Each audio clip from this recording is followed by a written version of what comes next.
let's learn a simple way to wrap and shape text inside of Photoshop. Before we begin, we need to assess where we want to position our text. I'd like to have a paragraph follow the outline of this silhouette and have it begin from the top of her head to just below the shoulders. To make this process easier, we can mark these spots using a ruler. Go to View, Rulers.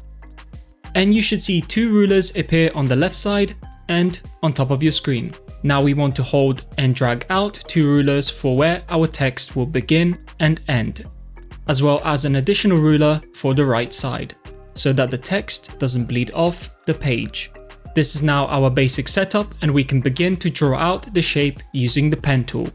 The shortcut for this is P. So start from the top ruler, make the second point, then hold and drag until you can shape the line, following the shape of your image. It doesn't have to be perfect in this scenario, and you can see I'm leaving some space as well.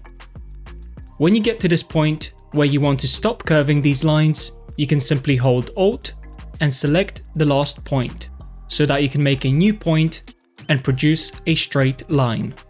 And once you need to make a bit of a curve again, simply hold and drag the point.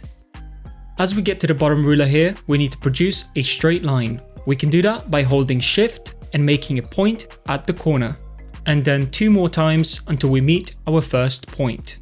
If you've worked with the pen tool before, your intuition may tell you to right-click this path and make a selection. We don't want to do this because we want to retain our path so that we can make changes to it later. Now select the text tool and type inside of the path. You'll see some lorem ipsum placeholder text appear. This will do just fine as I'm demonstrating this process. I'm actually going to go to Type, Paste Lorem Ipsum to fill this in even further for this demonstration. And now this looks pretty good. To ensure the alignment of your text is correct, you can select it using Ctrl A. Select the little folder icon at the top of your screen and then go into the paragraph panel to choose your alignment of choice. To finalize, press the tick icon at the top and go back to the Move tool.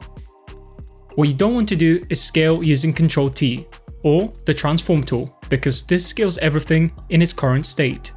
Instead, select the Text tool.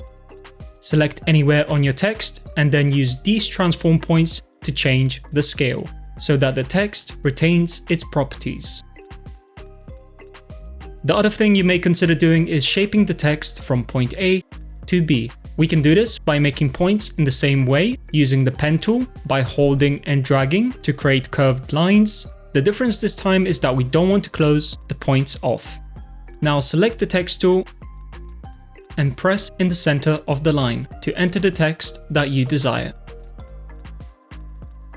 Once that's done, you can use the path selection cursor to adjust if the text is facing the top or bottom by holding and dragging with your cursor.